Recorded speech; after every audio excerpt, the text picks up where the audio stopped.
Foundation of Human Understanding teaches an observation exercise, often called meditation, which permits you to become objective toward your problems and allows your heartaches, bad habits, fears, and anxieties to be completely eliminated from your life without effort on your part. Until you've begun to practice this exercise, much of what you hear on the following program may be shocking and upsetting to you. But if you will listen calmly and with an open mind, you may discover the key to the peace of mind and joy for which you've been searching all of your life. The following program was taped at the Foundation of Human Understanding in March of 1988. Your hostess is Ann Masters, wife of the Foundation's president, Roy Masters. The show is titled, What Women Should Know About Women. Hello, I'm Ann Masters. Yes, Mrs. Roy Masters. That is me. That is I. So here I am. I'm doing this talk about what women should know about women. And I have a very... And you replace it, in a woman, you become soft and you become gentle. And people can feel that when they're around you. But what I realized about Roy was when he asked me something like that, because Roy's Jewish mother always likes to come in the kitchen and tell me how to cook. Or tell me I didn't put enough salt. And I say, Roy, would you take your mother out of here? See, my son Michael told me a while ago that his dad was in there trying to feed him, and he had everything in the refrigerator out on the counter. I said, Michael, you've got to be patient with your dad's mother. There you are. Now, back to this, back to what we were saying. It's true, though. It's true. You see? But little did I realize, and I did realize this, that when Roy was saying this to me, that he wasn't saying this to me for any reason except he's wondering why I'm making this huge salad for 2 people. And I could see, and then I thought, gee, that was so silly. Why did I do that? And then I could see that the man is really innocent in the way that he asked me that, because my will was out of the way. But as long as we're willful, we can never do that, because everything they say to us, we got a reason. Why did he say that? Didn't he know better? He's so stupid. You see, everything is got a judgment hanging on it. And the softness never comes through. You see what I'm saying? I do. But you got a lot of resentment. I want to really understand how you're, because I didn't come here with any image of what you would look like. Forget the looks. Look in here. An image. I mean, you're still very beautiful. You mentioned that you're a beautiful. Roy, she's feeding it. No, but I had an image of how you might react because of listening to his side of it all. Forget all that. Let's just talk about your problem. Well, I want to know really how, if there's this willfulness in women, if I have this willfulness, and I want to have the respect, like you have obviously overcome any ideas that you had to hang on to as a child in the South, as you were taught as a girl, how to manipulate and how to survive as a woman.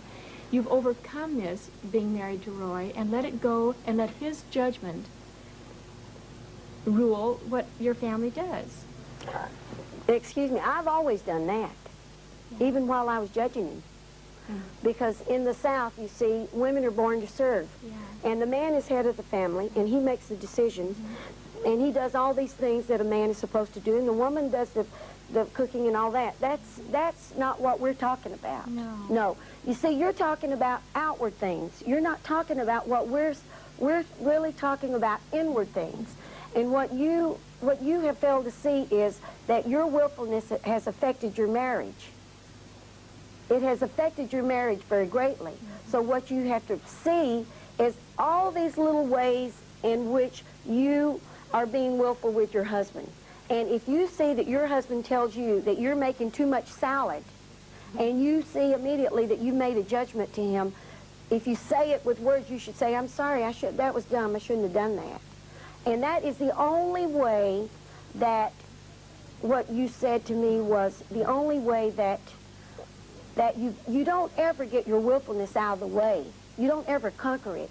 What you do is when you face up to it, it's replaced with real love. Well, in our case, I was raised in a very maternal situation where my mother gave me a lot of responsibility for the younger children. So I was raised thinking that I had all the right answers to take care of the family. from the time I was very small. Mm-hmm. So I obviously attracted someone who needed someone to continue on in his mother's role. Of course. So I end up getting more responsibility. See, he doesn't come in, like you say, and question my judgment on things. He probably too gave afraid to argue with you. Well, he gave it all to me right in the beginning. Well, sure, And but you and I- picked a man like that That's because of your it was will, and you hate him for that. Yeah, I didn't want the responsibility that was given to me. I didn't even know it. It was an unconscious thing. It was just, he just would give me all this responsibility thinking... Well, he wanted to make you happy because he needed you and he lusted for you. And your ego just loved all that control. There's no lust. There's absolutely no lust. Oh, come on. Well, you're willful with him, and you take, what do? You play the role of the mother? Yes. Well, you got, okay. It's a mother role. It's a willfulness, but it's in a maternal way. It's, Well, that's very sad. yeah, it's too, and it was Is like- your husband a good man? Yes, he is a good person. Well, why, have you talked to him about this? We've been married for 28 years, so we've talked about a lot of things. Have you? Well, can't you just take your role in the proper way that it's supposed to be taken and tell him that you don't want to make the decisions, that you realized that it was wrong for you to do that? Mm. Have you ever done this? Well, 4 years ago, the Lord did it for me because I started becoming very physically ill. And I was afraid to ever let... All that hate, baby. Well, it was, I don't know if it was hate or fear to Sure let it go. was. I'm not going to agree with that hate because with me, it was fear to let go. It was Do you want to talk responsibility. about dealing with this problem inside yourself? Yes. I don't want to come on strong like Roy, but I can. No, go ahead. I've talked See, to I've Roy, had too. a lot of arguments with Roy, so I know how to He do can it. hear it in my voice. He said, I can hear Sure. it in your voice. He said, it's like you talk real soft. I just But you're a take that. beast inside. But he said you're like talking in a can. He said, you're controlling yourself. But he That's said, right. You've got something That's you're holding right. back talking. But he said, he can feel that even though I hold back, that there's a strength there that I'm Okay, not let letting you it and I go. talk on a one-to-one basis, and don't tell me what you said to Roy, and just talk to me like you're talking to me, because I see things from my point of view, and what I see is that you have so much resentment towards your husband because what you are judging him for, what in your mind you feel like he failed to do with you, but you never allowed him to do it. Yeah, they're okay. Okay, Now you never now allowed that's him to right. do that. Uh-huh. So what you got to do, like I said from the very beginning, that the happiness comes from within ourselves. Yeah. So all those years you've been waiting on him to take control, but truthfully you would never let him because your pride. I was afraid. Well, it was No, you fear. weren't afraid. Let's don't get out of this now. You weren't afraid. You would not have taken it. You wouldn't have tolerated it.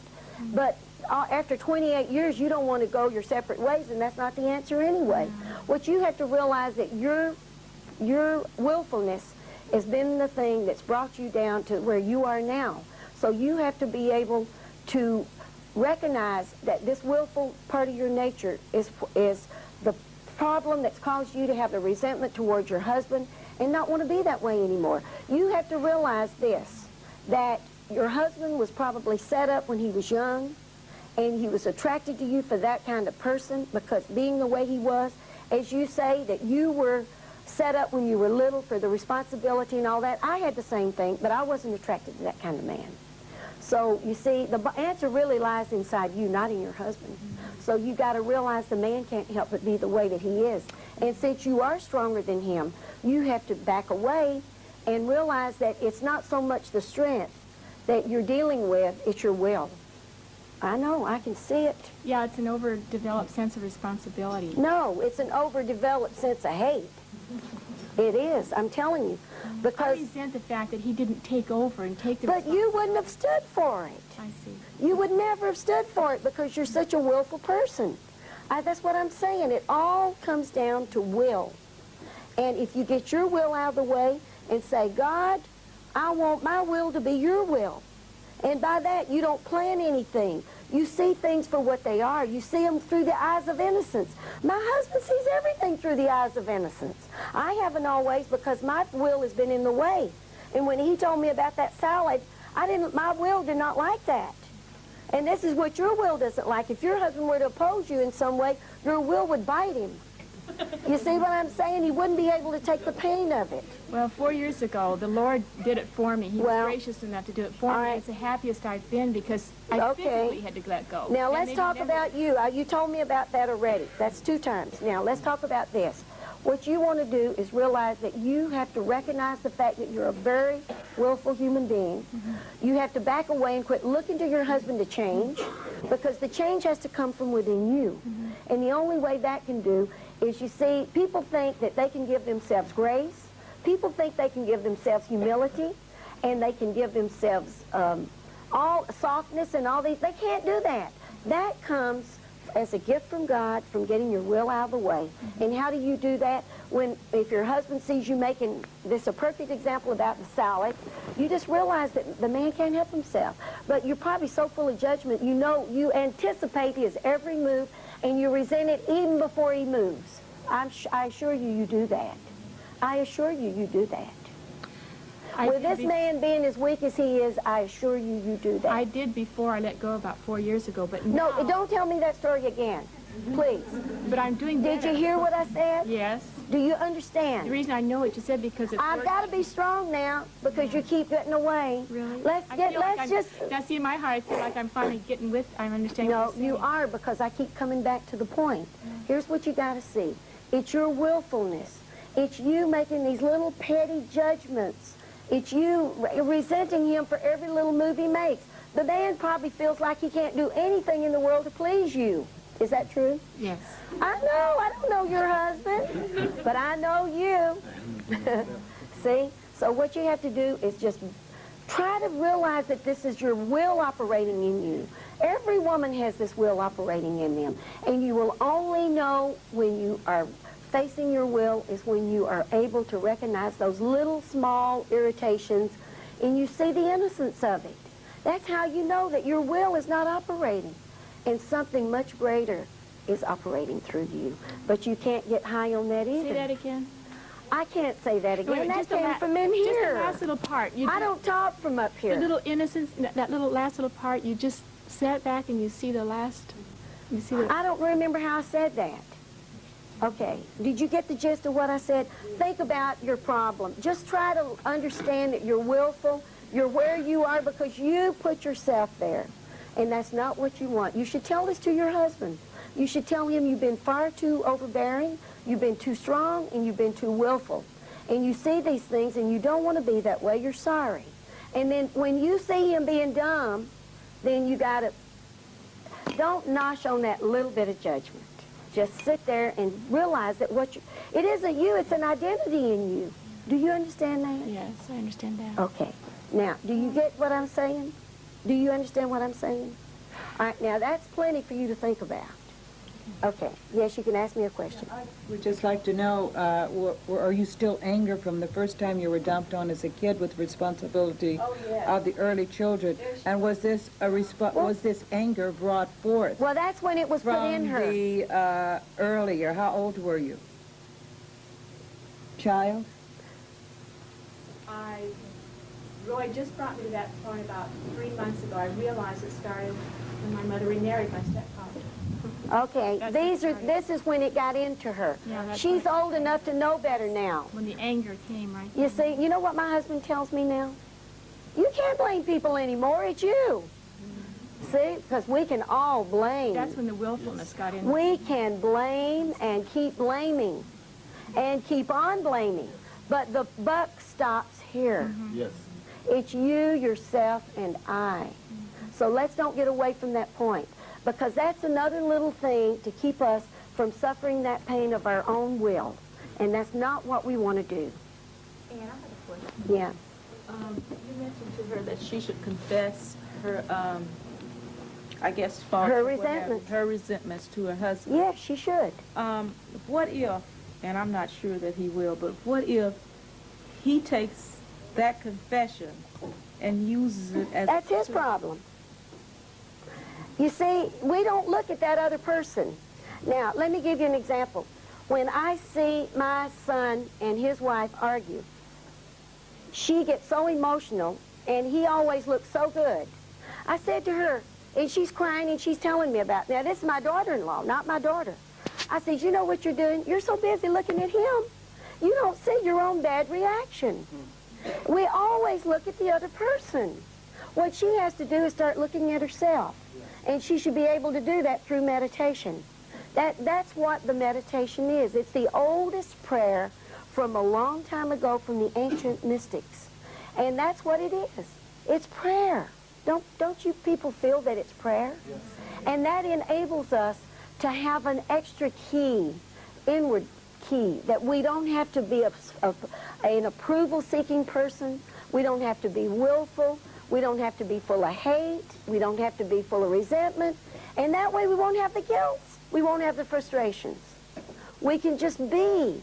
But everybody wants their own way, their own will, their own frustration. It all comes from being willful.